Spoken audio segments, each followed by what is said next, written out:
The Fellowship of the Great Physician welcomes you to House Call. Our hosts today are doctors of chiropractic, Dr. Gerald Lala and Dr. Richard Jensen, who is also a board-certified acupuncturist, practice independently in North Oaks, Minnesota. And Dr. David Schwietert practices in Rapid City, South Dakota. Let's join our hosts for today's program that will assist you in your quest for optimum health and well-being. Welcome to House Call. I'm Dr. Gerald Lala. I'm Dr. David Schwietert. And I'm Dr. Richard Jensen. It's wonderful to have you with us on this dimension of House Call. Thank you for being with us, and thank you for all of the wonderful letters and cards and emails and just your response that you have appreciating the program and helping us support the program. That's great. Your prayers are also appreciated. Certainly, this is the Fellowship of the Great Physician, which is an interdenominational ministry. We believe that Jesus is the great physician. All of us are licensed doctors of chiropractic, and God has called us to teach the natural as well as the supernatural laws. And on our television program here, we are emphasizing the natural laws, because you can go get Bible preaching any place you want, brother or sister, but to get good, credible, science-based information on natural alternative health care, that's difficult to find, particularly with so much junk out on the internet today about natural health. So what we've been doing is, this is the fourth in a series of programs on discovering your biochemical nature. And what does that mean? Well, it means that we all have individual biochemical natures. And an endocrinologist, a wonderful guy, his name was Elliot Abravanel, many years ago came up with the idea, and his research proved that there are 4 dominant personalities that are influenced by organs in the body. And his conclusion was that there are adrenal dominant personalities, that their personalities are more influenced by the secretions of their adrenal glands.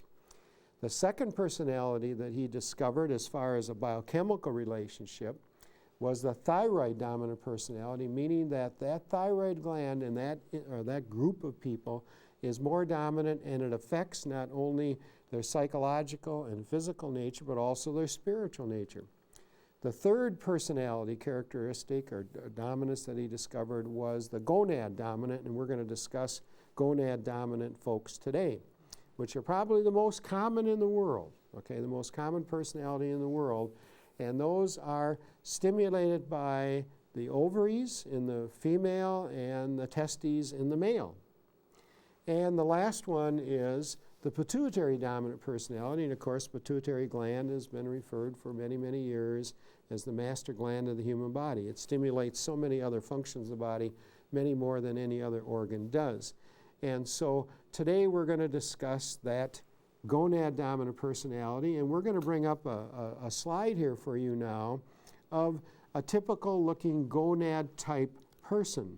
So they have not only personality characteristic, but metabolism, the metabolic characteristics as well, and we're going to just leave that up there now. And if you look at her, we're going to see that she has a tendency, working from the bottom up, to have slimmer knees.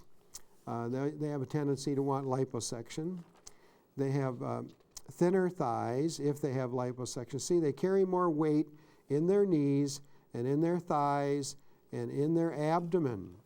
They have tendency to have a smaller chest, not necessarily real straight teeth. They're very, very, very, very pretty people, but these are their personality characteristics. Now this is healthy gonad dominant personalities.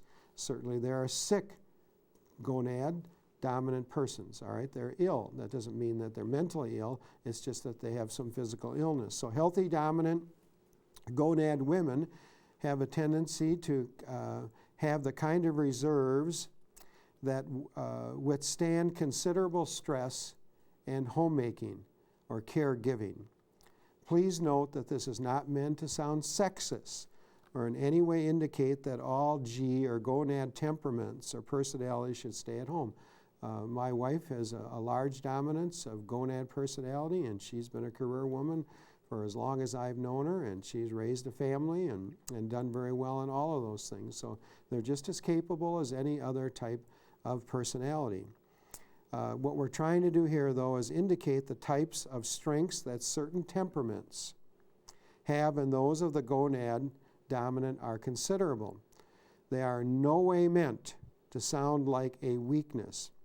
If you are a gonad dominant woman and desire to work outside of the home, you must take some positive steps to minimize the stress of the workplace, the stress in the work atmosphere, and its effects upon you. If you don't, you're going to get sick, and it's going to be a lousy, lousy time at work. This is especially true if the work that you do or involve yourself in has little or no nurturing environment.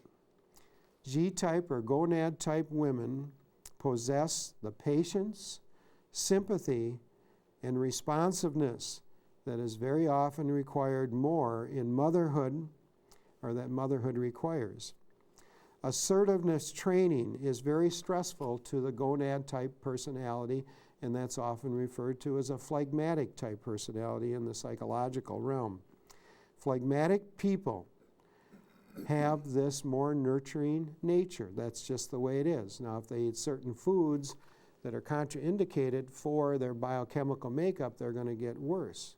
If they don't have the foods that they need to nurture that biochemical nature, they're not going to be happy people either.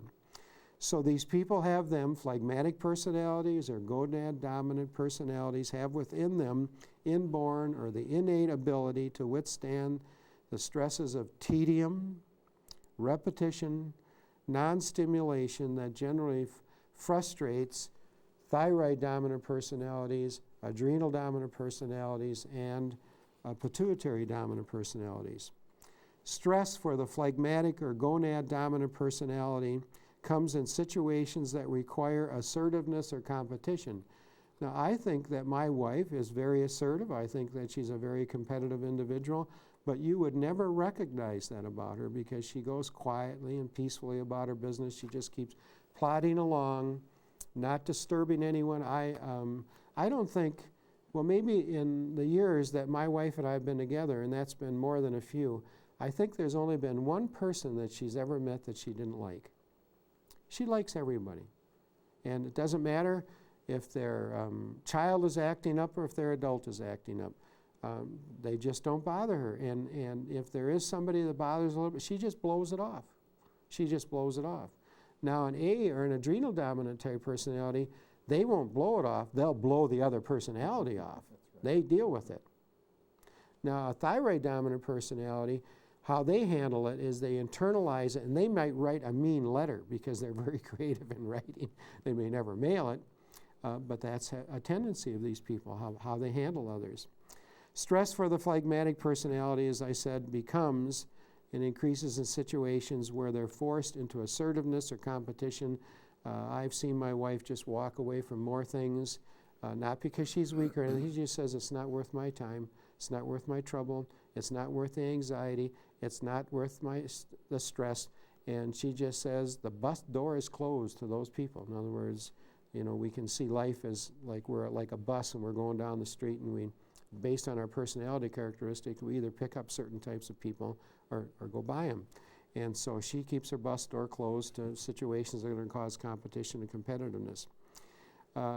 Phlegmatic or gonad type personalities are very conscientious, steady to the fault, steady, real steady. And I thank God that I've had a very steady woman, because sometimes in my life I haven't been too steady, and I need that steadying personality. And because of their devotion and steadfast personality, many times they are exploited by others in the workforce, home, in interpersonal relationships, or by people who use their abilities for their own personal gain.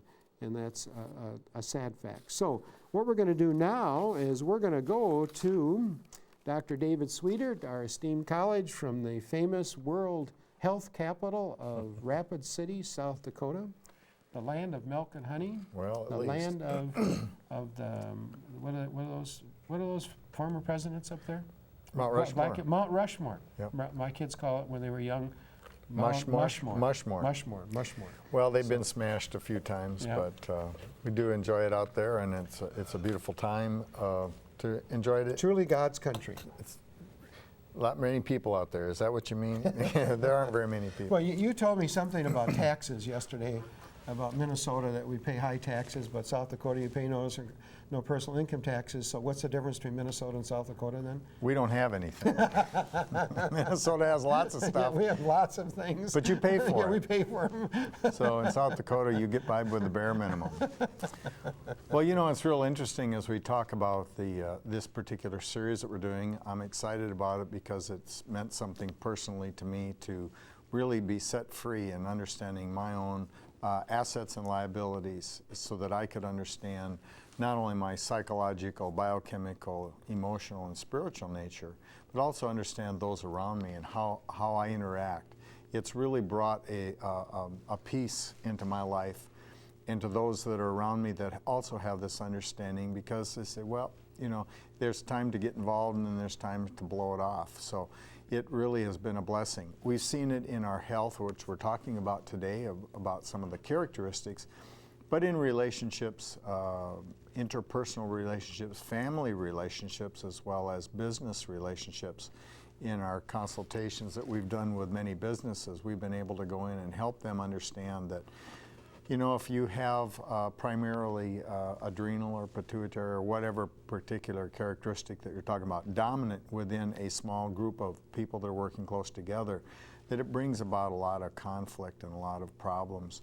Also, when owners of businesses and managers of businesses can understand these particular characteristics that we're talking about, they're better able to hire and place people within their organization into where their assets are going to be appreciated and that their liabilities are minimized. So it really saves relationships, saves money, saves time, and it's a win-win all the way around.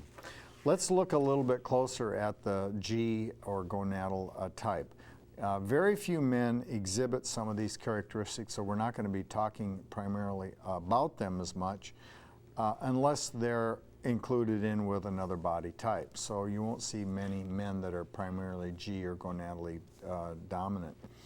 With women, of course, their body is slim with curvy rear ends and hips. Side view shows a slight forward sway in the low back, not extended, but just a slight normal. Head looks slightly small compared to the bone structure of the entire body. They will typically have small chest or small rib cage, small breasts, pronounced nipples, carries her weight in her rear end, and she'll have saddlebags on her thighs. So that would be where once they start gaining weight, that's where they're going to put it on. Their teeth are average size, white in color, somewhat crooked and uneven, they can be. The mouth is often has a serious look. Skin is oily with smooth texture.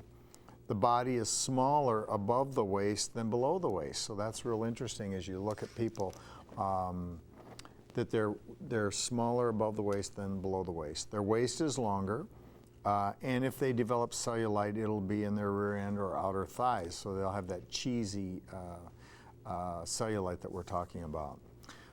Food inclinations, this is real interesting. They enjoy spicy foods, Mexican, Chinese, Asian, anything with lots of spices. Not Norwegian, not Norwegian. Not lutefisk, they might go for some other things, but not that. Creamy dips, things that have milk texture in them, French toast. They'll drink maybe 1 to 2 cups of coffee or soda per day. Breakfast is their biggest meal typically. They need 8 to 9 hours of sleep daily, and they sleep soundly. Not much really bothers them during their sleep. And interestingly enough, their energy peak is later in the day. So they would be good on a split shift or a swing shift that starts later and ends later. My research of Yes. many years, of nearly 40 years of research into these personalities, Yep. is that the G-type woman snores louder than A-type women or T-type women or P-type women. Oh, well, that's interesting. Snores, huh? And it doesn't help to wear earplugs. Because the A-types don't even hear it. They just sleep through it. They do. They Or sleep. T2, yeah. Well, it's really interesting to say, again, and as we remind, as we've gone through these shows, to see that nobody is just one primarily type of body type. They have a mixture. They're not A and nothing else. They're usually a mixture of adrenal or thyroid or adrenal pituitary, maybe adrenal gonad. But they will have these primary tendencies that will come out. And so that's interesting to know, because you'll have tendencies that are strong in one area, and then you might have, like if it was somebody that was a gonadal type, primarily a woman, if you want to, make them real happy, take them to a greasy restaurant or food that is kind of spicy and greasy, because they'll be happy. I mean, it has to be a clean one. Absolutely clean and organic and all the other stuff that we always talk about. But that is where they're going to be satiated. They're going to have pleasure. They're not going to be happy at lutefisk night. They're not going to get their But all the fish you choice can out eat of on that. Friday night, God, that'd be a G-type food. That would, it would. So I think Dr. Jensen is going to carry us on to the next phase. Certainly. One of the things, thank you, Dr. Sweeter, one of the things that we do want to mention is at this point, these people, when they are a particular type, be it pituitary type, thyroid type, or gonad type in this case, and they gravitate to certain foods, and those foods certainly pull them into a certain way of feeling, and they use these foods as drugs, and many times when they do that, they can end up with food allergies to them.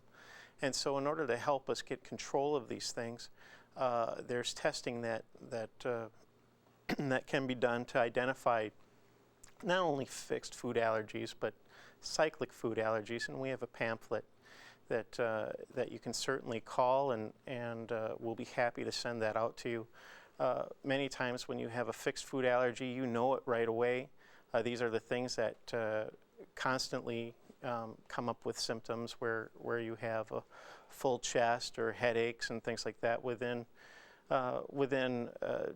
15 minutes to an hour after you eat them. But the cyclic food allergies, they can affect you days after you take it, and many times we conservatively say 3 days afterwards, but I've been reading research recently that says that some of this stuff can hang on up to a week later. And so, I mean, if you're eating or drinking an offending food right now, a week from today you could be having the symptoms from it. So these are important things to keep in mind when we're looking at changing or working with our metabolic types. Some of the key metabolic characteristics for these people is they cannot, for gonad types, they cannot tolerate strenuous exercise very well, but walking is the best form of exercise for them. It's low strenuous, it's something that you can take your time, but it is exercise, of course. They love to sit and soak in a hot tub. Many times the G-types, they're the ones who like to soak in a hot tub and have a book nearby and read that. In fact, vacations, there's no better vacation than to sit by the pool with a good book. Bubble bath. Bubble baths, yes. They enjoy being pregnant. But one of the things that they also find within their menstrual cycles and so forth, these people tend to cramp along the first day of their cycle.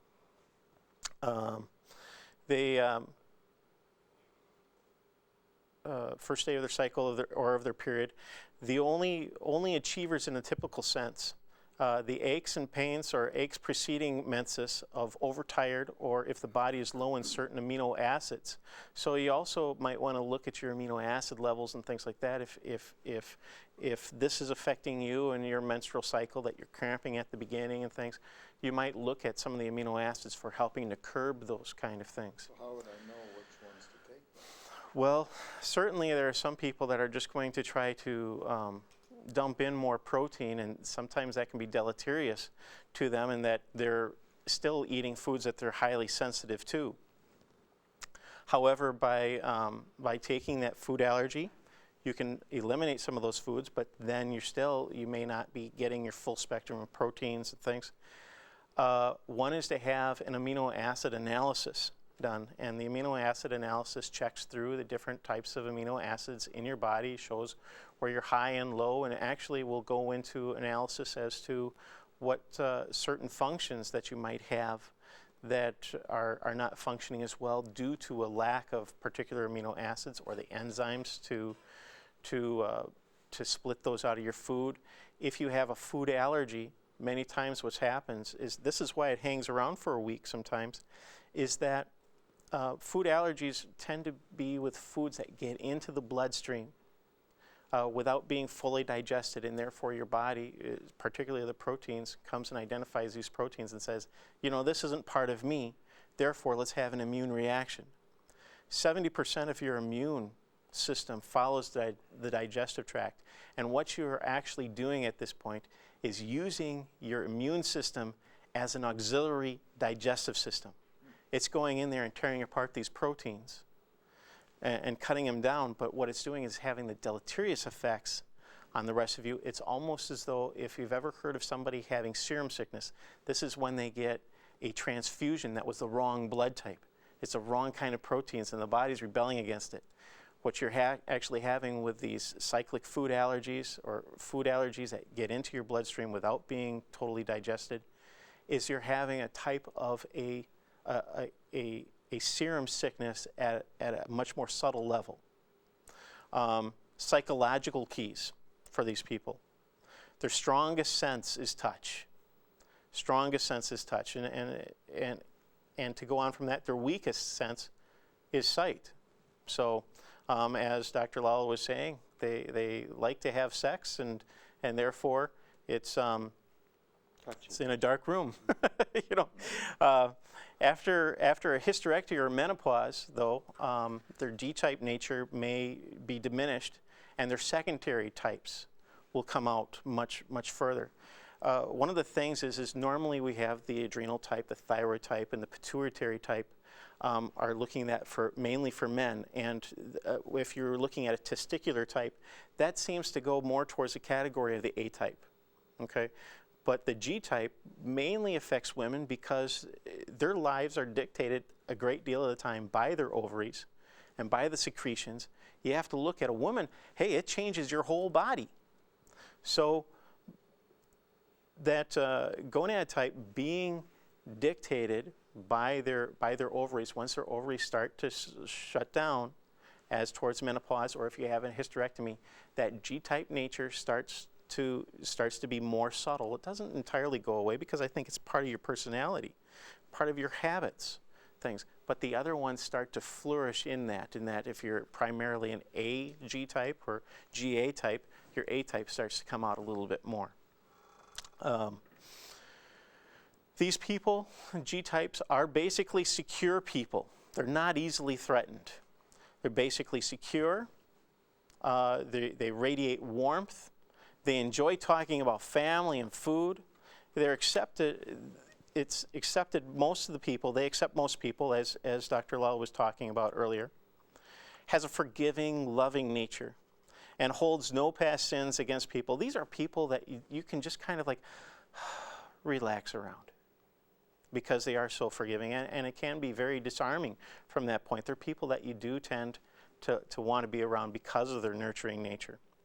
Some of the things, though, is that they tend to weep when they're down, angry, or upset.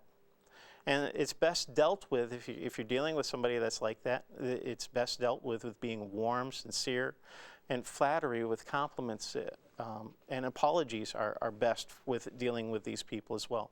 For the most part, these people are mothers. They're mothers and they're homemakers. They have a true sense of nesting and keeping things in a row for their family and enjoying that point. They're the people that you like to have in relationships because they take care of those people. These people who are married take care of their spouses and take care of their children. And if for any case, the children grow up, they move away, or through divorce or their spouse passes away, these people tend to get pets and things like that so that they have something to look after. Dr. Lala, have any further thoughts? Some further thoughts. We are created in the image of God, and sometimes we've got some inner wounds and hurts and past experiences that have left us with some liabilities. But still, Jesus is the great physician. He really is. And what we really have so much of in society today is people trying to make us into the image that they want us to be. And often their intents are good, sometimes their intents are not good. But the fact of the matter is most people really don't know who they are. They're always trying to, in some way, live up to somebody else's expectations. And even though those expectations may be godly and good and of value, I can't live up to something that I'm not capable of. And I have to identify what are my psychological personality characteristics or predispositions, what are my spiritual predispositions, and what are my biochemical predispositions. And in the case of the gonad dominant personality, they're just nice people. They're just very nice people. It's primarily dominant in women, but the woman who has a much stronger dominance of that personality, of that gonad personality, she's not going to want to be involved in competition and competitiveness. She just wants to stay home or mother her children, her grandchildren, or somebody else's children. But then on the other hand, she has another part of her personality which may be very creative, it may be very aggressive, it may be some competitive, and there's nothing wrong with that whatsoever. For that, if God didn't want her that way, then she wouldn't be that way. But the key is that we need to probably sit down, all of us, and relax and say, what is God's will for my body? Which is this body that you're seeing here is not my body, it's the temple of the Holy Spirit. I'm not talking about religion now, I'm just talking about a spiritual aspect here that's true, that Jesus said that, and it's said that in the Bible, that these bodies are not our own, but the temples of the Holy Spirit. And so don't be frustrated with yourself. You are who you are, and what is. What was. That's the fact of it. But you can change, and very often those changes involve finding out your internal biochemical nature, which foods are the healthiest for you and which foods may be contraindicated, that you might in fact have allergic reactions to that you're not even aware of, that you have no awareness of, that when you're eating them, it's changing your personality, or that when you eat them, it's causing you to have migraine headaches or chronic back problems or fibromyalgia, or worse yet, irritable bowel syndrome. Those are issues that are related to what we are taking in our bodies, and very often they are related to eating what we consider today, what science considers today, be good and healthy foods. So again, we have these genetic structures, they affect our personality, they affect our physical nature, they affect our psychological nature, and the person who learns, who gets on the road to discovery, is the one who is going to have long life and good health and prosperity. You really will. So take a look at your body, praise the Lord for it, and go on and be healthy. Go on and be healthy. The Fellowship of the Great Physician, through its School of Health and Healing, provides classes each Thursday evening. The primary focus of these classes is biblically based spiritual health and healing, with a brief teaching on physical health and healing. There is no charge or registration fee for these classes, but a free will offering is received. For further information on the School of Health and Healing, class time and location, or the topics discussed on today's program, contact us at the Fellowship of the Great Physician in care of Dr. Lala or Dr. Jensen at 200 Village Center Drive, Suite 100, North Oaks, Minnesota 55127, or telephone us at 651-484-8521, or contact us at the Fellowship of the Great Physician in care of Dr. David Schwietert at 3936 Jackson Boulevard, Rapid City, South Dakota 57702. Telephone 605-721-3861. Thank you for joining us today.